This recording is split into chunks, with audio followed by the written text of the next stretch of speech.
macho yangu yaonapo mbio zako, naiona Tanzania mpya. Mfuko wa fidia kwa wafanyakazi, songa mbele.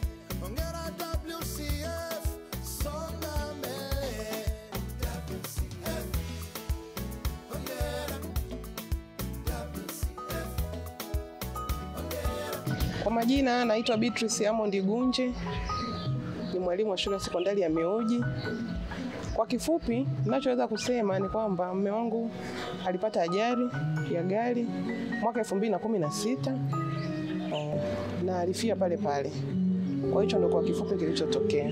Napenda kushukuru WCF kwa namna ambavyo imekuwa pamoja na mimi tangu nilipopata matatizo.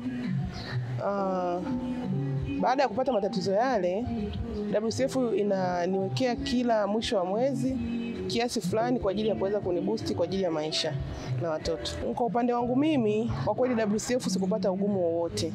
Kwa sababu baada ya kupata taarifa kwamba WCF wana huduma hizo, sikupata ugumu wowote, kwani stahiki zangu zilifika kwa wakati na bado zinaendelea kufika kwa wakati.